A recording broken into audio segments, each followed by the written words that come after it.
I'm Ann Hayes, and you can also talk to Christina Boyle, and we will absolutely help you find stuff. Is Mohamed in the house by any chance? Student Mohamed?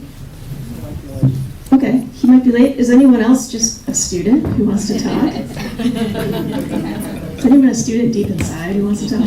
No, we're all students deep inside. Okay, we will do the panel with the both of you. This is awesome. Thanks so much for coming. Not to brag, but I kind of think this might be the most important panel of the day because we've been talking so much about ideas about what your experiences might be like and the way that the cost of textbooks might be challenging to you and things about your lives that might be benefited by this thing or that thing. But of course, we're just pontificating about what your lives might be like. So what I would really love to do is actually ask you what your lives are actually like and how all of these issues really affect you directly. So that's why we're here today.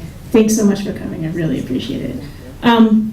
First off, could you just introduce yourselves? So say your names, if you have any kind of student government affiliation, and also if you have a major. Let me know that too. Hi, good morning. My name is Akagbosu. I'm a biology major. I'm an international student. I serve in student government. I'm a senator. I'm a deputy commissioner for the Student Disability and Veterans Affairs. I'm also a senator in the University Student Senate. I'm a commissioner on the part-time Weekend Evening Students Commission. I said I'm a biology major, right? Those are pretty much the intros. Thanks. Good morning, everyone. My name is Max Obilikodne, and I am majoring in political science, philosophy, history, and minoring in legal studies and business. I aspire to become a lawyer, and I am currently the commissioner of academic and curricular affairs on student government, and I'm also the pre-law club president and founder. Yeah. That's a longer title than my title. Yeah, amazing. Thanks so much for coming. I guess the first question I have is just could you describe the economic situation of coming to school? So whatever that means to you, but I wrote down some ideas, i.e., do you work part-time? Do you work full-time to support your studies? Do you have to take out loans to attend classes? Do you have financial aid? Just is coming here challenging in any way, financially speaking? Yes. Yeah, I mentioned before that I'm an international student. I don't receive financial aid. I pay per credit. I have to take a minimum of 12 credits. Each credit is about $600 and something. Yeah, so 4 credit class is like $2,000 something. So it's that alone is very challenging. There's a huge financial burden on me. And for like textbooks really, the cost of the textbook really plays a huge role in my success in the class. I can testify to the anatomy and physiology class that Professor Yomas talked about. I remember when I first took AMP1, there was no OER, and I didn't buy the textbook. I was struggling. I had to go to the library, and sometimes I would take up to like 30 pages of pictures just so that I could have something to study at home. That was a real challenge for me. And sometimes the homework, online assignments that they give students, they're very expensive. And when you pay for them, sometimes they don't even come with the textbook, so you're only paying for the online assignment. So that was a huge challenge. I know so many people who don't buy textbooks just because of that. But in my AMP2 class, we started using OER this semester. It was wonderful. I loved the way everything was organized, easy to find. I could study at home. So that's really something that's really changing the way I'm studying, and I think it's really improving my success in the class.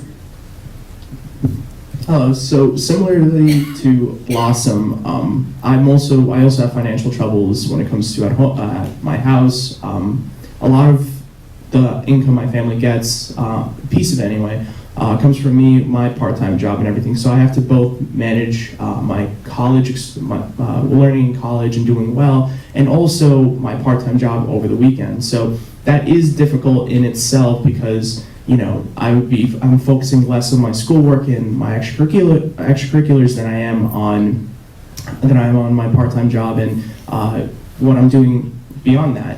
So fortunately, I don't have as many problems when it comes to affording, textbooks since I'm in Macaulay, and I am given a slight tuition refund, so I use that for textbooks. But I know a lot of other students that have constantly been, worrying about being able to take a class because of the cost of a textbook, or them being able to afford it, or being able to allocate enough time to go to the library and actually look at the resource instead of having it at home. You know, some people are not like readily available to be here at CSI using those library resources, which is why ebooks are really, really important for people that don't necessarily have the ability to travel here on weekends to study, or don't have as much time to allocate to be here on a weekday. So these OER is very important. I strongly recommend pursuing that as a student and as a witness to how much it has already helped people. Thank you. You both actually went beyond that question into other ones that I have, which is great. Connecting the financial challenge of being here directly to the textbook cost. I mean, absolutely.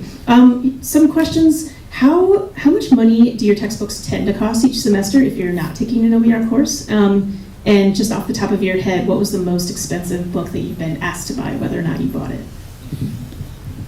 I would say that this is my 4th year, and this year has been good actually. My previous years, the textbooks have really been between $60 to over $100. Like, the most expensive one was for French.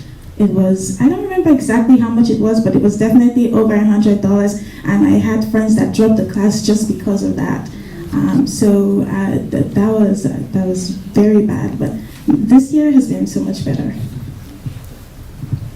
Usually for textbooks, I try to find different sources that are cheaper. Like, I don't really rent out textbooks. I like writing in them so I can study better. So I usually buy an old used one, and those typically, like on average, like $70 to $100 if I'm able to get them at a decent venue. Cheapest I would get like for $40. Most expensive one was for my Bio 170 and 180 courses, Bio 170 and 180. And also the lab textbook. Those went from $170, and I was kind of, I didn't think about it too much. I only bought one part of the book. You know how they have different sections, or you can get the whole book for a lot more money. I thought I'd be saving money if I got only a section of the book, but then I realized halfway through my semester I needed the second part as well, so I had to scramble and buy the second part of the textbook, and that didn't come cheap because apparently that one is more rare and less available. So I spent my freshman year, that semester, like $500 in textbooks, and that was me trying to be very conservative with the money spending on the textbook, so it worked out. Can I just add to that? Please. Sometimes the classes that you're taking, they'll require you to buy brand new textbooks because they have some code for an assignment, and that really, in that case, students can't really buy used textbooks or rent because they won't come with the code, so that's a challenge. Yeah, thanks. If you just want to spitball and tell us how you're feeling, go for it. These are just guiding questions, really. And actually, you've already hit on some of these. I was going to say, have you ever not purchased a textbook because of the cost? And it sounds like both of you have, and lots of your friends have also not purchased the textbook because of the cost, or even not taking a class because of the cost of the textbook, which, as faculty, we should be really stressed out about that. The idea that I'm teaching a class and students are not taking my class that I really want to teach just because of a textbook? I mean, anyway. Okay, what if I told you right now that you never have to buy a textbook for a class again? How would you feel? What would you do with the extra cash?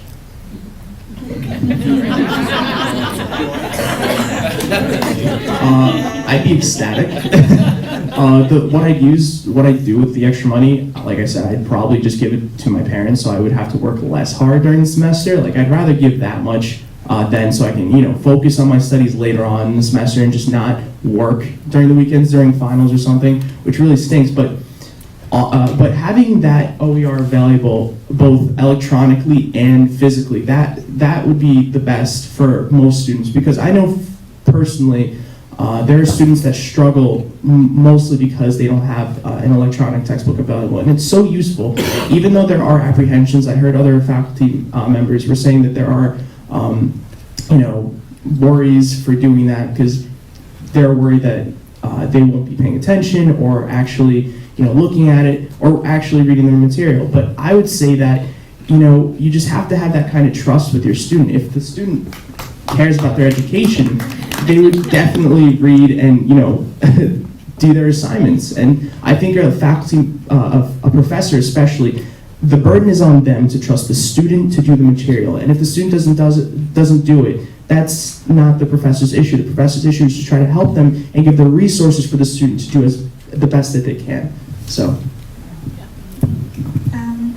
I would be happy, I'd be very happy. I'm always looking to save money. So if I didn't have to pay that much for a textbook, or if I didn't have to pay anything for textbooks, and I would probably most likely use the money for my tuition, because I don't have a job. I lost my part-time job, so my family has to pay so much. So I would probably go to my tuition, most likely. Thank you. We are joined by Mohamed. Mahmoud. Would you like to? We're just doing introductions, and if you have affiliation with student government or any other affiliation, or also what is your major? Thanks. Okay, my name is Mohamed. I'm doing my master's right now, but my major used to be biology and psychology. I'm doing a master's in biotechnology. I'm also in student government. I'm the chairperson of Student Accessibility and Veterans Affairs. Currently, what my commission is doing is that we're trying to get an ROTC on campus, and currently we're having a bake sale. That's the reason why I'm late. Actually, I was helping setting up for a bake sale. It goes from 11 to 4. So if you guys want some cookies or some. And just say that Mohamed sent you, and he'll give you a free cookie. Yeah. You're trying to sell the cookies. You just gave them away for free. All right, welcome. Okay, we just went through what would you do with extra money if you had it and weren't spending on textbooks. But yeah, so I want to go into the question that kind of you brought up, Maxwell, about professors having concerns about using textbooks. I've also heard some of these concerns. One of them is that this concern that students can't read as well or can't learn as well if the book is digital. And I have always found that interesting, because when I work in the library, what we see is students check out a textbook, they ask us where are the scanners, and they then scan the pages, at which point they are digital, right? So you've taken now a print book and made it digital, or they actually just take their phones, like you were saying, and take pictures of the images, at which point now they're born digital and they're like little JPEGs that they're trying to read on their phones.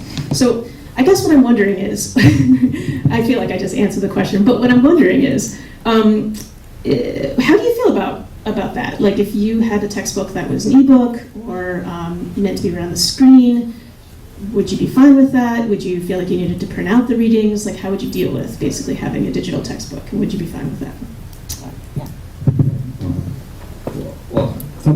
Okay, I understand the concept of if you use why some professors would think that using a hard copy textbook would be better than a digital textbook, because I notice at least when someone uses when someone uses a phone and takes pictures of it, they can't help but going on Facebook or some type of social media platform. If someone texts them, they're going to respond. But if they have a hardcover textbook, they can't really go on their phone because they're too busy having the book right in front of them. It just usually depends on the person, but from my experience and what I noticed with my brothers especially is that if they have any work that's due online, it's going to be done until the day before, because they have so much resources around them, they can't just pick on one thing. I mean, one way I tell students to avoid this is that if they have a PDF version of a textbook, they should just print it out. So, I mean, maybe you'll be wasting paper, but at least it'll be still cheaper than buying the actual textbook. That's the way I see it, at least. I'm pro-digital textbooks for several reasons. First of all, I think because I struggle sometimes with my eyesight, it's so much easier to zoom. Well, you can zoom the pages when they are digital, and also some of these textbooks are very heavy, and you can't be carrying them from one C to one L. It's very difficult, so it's just very convenient to have digital textbooks just for being able to zoom them, and you don't have to carry them. So that's just my perspective. Blossom's 100% correct. When it comes to the accessibility that online textbooks offer students, it's immense.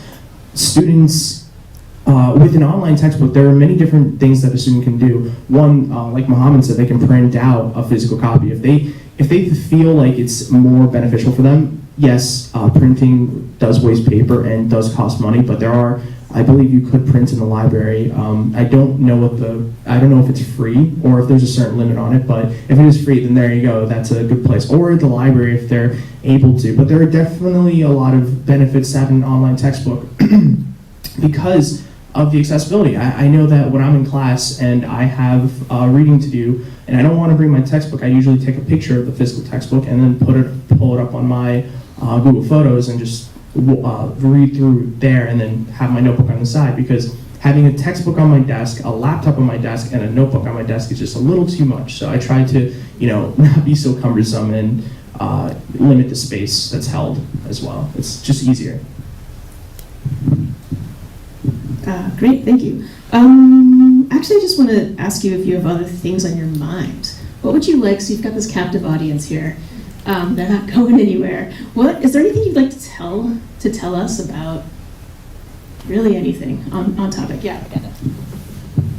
I know that the library is really pushing the initiative to making an online database or expanding that database for textbooks and usage of books or online ebooks, and that is definitely the route that colleges are going and colleges should go, because again, accessibility is important, especially for students and especially for a campus that quote unquote, enrollment is going down. If people have more access to these books, to these PDFs, to these learning tools, then students would be more successful. As long as these tools are advertised to students and professors advocate for these students and advocate for these resources, students will have a much better and easier time navigating through their college experience. I know it's difficult as a student to get through without help, without knowing the ropes, without having, as first generation students don't necessarily have that safety net that other people do, or have parents that experience the college life in America. So having professors, having library staff, which do advocate for students, and 100%, the library staff here are excellent, and I would say that I'm very happy to be at this campus for those resources that are available, but I definitely think that should be stressed, and furthering the database that we have, a one search and everything, making it more inclusive. That would be the best route to go from here on. I think I want to say thank you for organizing this event. And I just want to piggyback off what Maxwell has said. There definitely needs to be awareness about OERs. Many students don't know about the program and they can't advocate for themselves. And I don't think many professors know as well. So there needs to be more awareness about OER. All right, I'm going to open it up to a Q&A real fast. Yeah. Sorry, I know I've had a lot of airtime already, but I loved everything that you guys said. The student panel's always a highlight for me at these kinds of events. And I just wanted to say something about the worry that some faculty might have that if your students are looking at their digital textbook on their phone and they might look at a Facebook post. My response is, so what? They'll get back to their reading, and it's not the end of the world. If you make your class interesting, they're not going to be surfing the web for other stuff. And that your students have the ability to multitask that way. When I'm on my phone, I look at things other than whatever I need to, and then I get back to it. So stop worrying about policing your students, and the students themselves said, just trust us to do our work, and then you'll be amazed that it actually happens. So thank you. Hi. First time today I learned here that students can write their own textbooks or at least contribute. Would you be interested to participate in a project, and in what capacity, and do you expect credit? Would you do it for credit, without credit, writing the textbook and participating in a project? Thank you. Thanks. Just for context, before you guys got here.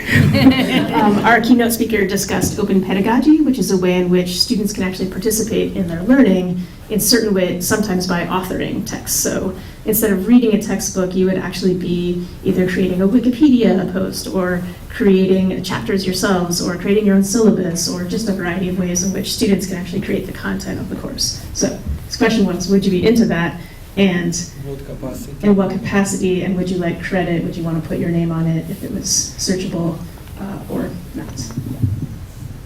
I would definitely be interested. As much time as I can give to that project, I would definitely be up for it. And what I meant for when I put notes in my textbook, for bio especially, what happened was there's so much information and it's pretty much, I had to water down to the most important points to make, study notes and everything like that. But in my textbooks, I would come back later, see the diagrams or see the notes or what I annotated on the side, just like how you would do if you were reading a passage or something. But 100%, I think students making textbooks, or at least making outlines for textbooks, is very important because there is a perspective there that a student has when reading the textbook. A professor has a different perspective than a student, or a person writing a textbook has a different perspective than the person reading a textbook. So having the perspective of the person that's utilizing it and using it to study, that would be very beneficial, like making small articles on it, or making a small outline, or making like a comprehensive study guide to that textbook. Those things I definitely think students would be interested in, to help other students, so yes. Yeah, no, I completely agree with what you said. You have any thoughts? Other questions? We have 7 more minutes. All right. Thank you so much. That was very, very, insightful to hear about students' perspective. And I just also wanted to add, as somebody who's also working to convert my courses into OER, I found that accessibility for students with disabilities is a big, big plus with OER. Because, OER fits the universal design principle. Having a digital book or material in digital formats allows students with vision impairment to read it on their screen reader, or students with learning disabilities to use digital materials much more, research says much more effective. So I find that in terms of accessibility for students with disabilities, digital platforms are much more accessible. And I also teach courses in disability studies, and a lot of my students do have personal experience of disability, and that's what I'm finding out, that it just makes so much more inclusive. So. Yes. Question? I also want to take a moment to thank the panelists, and I want to point out an important part of their biographies that they didn't share. Both of them, I have the honor of serving on different academic committees with them. Maxwell is actually the elected student representative for the Course and Standing Committee, and Blossom serves as the student representative for our bylaws committee. So as you can see, they are actively engaged, and they're also very in tune with what students are interested in and what their issues are. And I want to piggyback on George's comment and also what you all shared as far as helping with creating textbooks. Mary Jean and I were talking, and I leaned over and I said, wow, this could be a really great independent study opportunity for students. And her response was, yeah, that'd be great, but also it could be good for a capstone class, for our senior level classes, that this could be a great final sort of project, and also a legacy and a connection. So I would encourage the faculty in the room to really consider that as a possibility. If you're worried about using OER in the entry-level courses, I say get past the fear, because we have students who are motivated and who want to learn, but do not have the access to the very tools they need. Most of our students work. They work part-time, they work full-time, they have families. Our average freshman is not an 18-year-old, it's a 26-year-old, it's a 27-year-old. When you think about the ones coming out from high school and those who are coming back, a 27-year-old, a 30-year-old, a 40-year-old have different needs and have different access. Instead of losing them potentially to online universities, why not think about ways that we can keep them here? And this could be a great outlet, and I think it would be worth everybody in the room. Yeah, I'm a convert to OER, I'm not gonna lie. This is something that could help everybody. So think about the possibilities of expanding it even further. Capstones, independent studies are a great way to get things off the ground. So.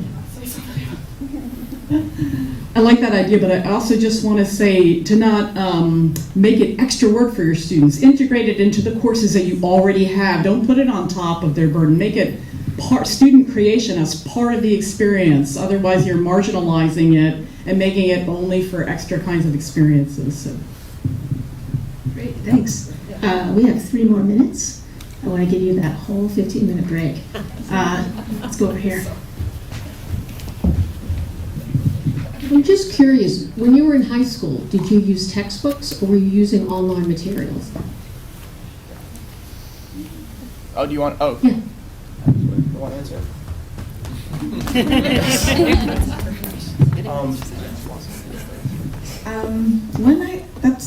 I use textbooks. Yeah, in short, I used textbooks when I was in high school. I didn't go to high school in this country, but I use textbooks. I also use textbooks, but when I came to CSI, I started using PDF because it was a lot cheaper than regular textbooks, and I'm only going to use it for 1 semester at most. So for me, it's a little bit more nuanced. Like, we did use textbooks, and we were provided those textbooks by our teachers, but it came down to the fact that it was only used for like as a resource to look at, and it wasn't really used for assignments in high school. Middle school is a little different, but in high school, I know that I usually got textbooks, unless it was history, that I just kind of had that were sitting and collecting dust. But we would get assignments online. You know, we'd get it on different sources. Like for math, I got it. There was a website that we were getting our assignments. For history, I know there was one class that actually had a PDF for it, and yeah, so it really depends. But I think for the most part, around the country that haven't integrated to systems where people use tablets or laptops, it's textbooks that people use, or a mixture. All right, 2 minutes. Anyone else have a question? Or just a declaration? Do any of you want to say one last thing? Everyone feels completely satisfied. This is great. All right, thank you so much.